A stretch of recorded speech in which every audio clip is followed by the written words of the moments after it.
This free step-by-step video comes to you directly from Haynes, creators of the world's best repair manuals.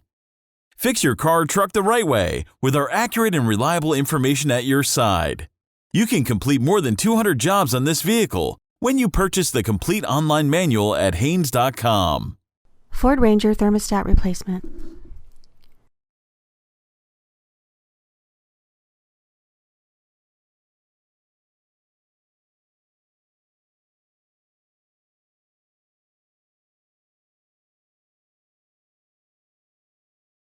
Pull the hood release lever located underneath the steering wheel. Lift the hood safety latch and raise the hood upwards. Support the hood with the prop rod. Loosen the cable clamp nut, then disconnect the negative battery cable from the terminal. Secure the cable aside to prevent accidental reconnection. Remove the cover mounting bolts, then lift off the air intake and throttle body cover. Loosen the intake tube hose clamps at each end. Disconnect the crankcase ventilation hose from the intake air tube. Then remove the intake air tube. With the engine completely cool, remove the radiator cap. To gain easier access to the radiator drain plug, it may be necessary to remove the radiator lower shield. Remove the bolts at each end of the shield, then remove the shield, prying out the push pin fasteners as necessary. Move a large container under the radiator drain plug to catch the coolant. Attach a small hose to the drain fitting to direct the coolant into the container. Then open the drain fitting with an Allen wrench. Allow the coolant in the radiator to drain completely. While the coolant is draining, check the condition of the radiator hoses, heater hoses, and clamps. Replace any damaged clamps or hoses before refilling the cooling system.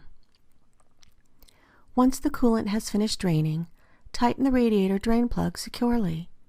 Remove the hose from the drain tap.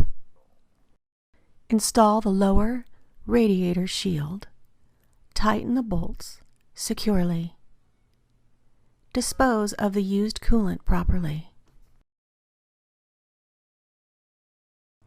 Remove the thermostat cover bolts, then separate the cover from the housing and position the cover and hose aside.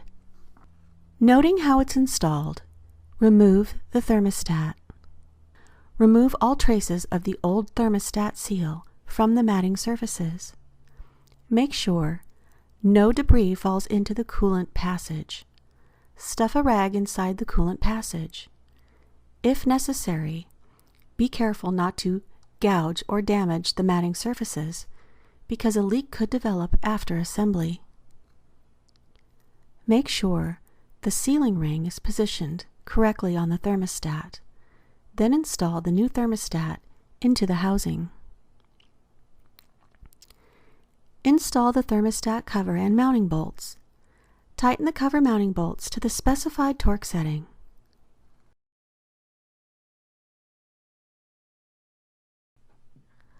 Cooling system filling.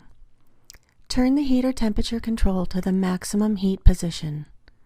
Slowly fill the radiator with the correct type of mixture of antifreeze up to the base of the radiator filler neck. The coolant level may drop slightly after filling the radiator, so keep adding coolant to the radiator until the coolant remains level with the filler neck base. Set the radiator cap loosely onto the filler neck, but do not fully install yet.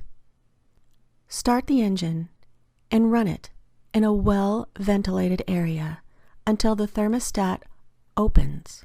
Coolant will begin flowing through the radiator and the upper radiator hose will become hot. Turn off the engine and let it cool down.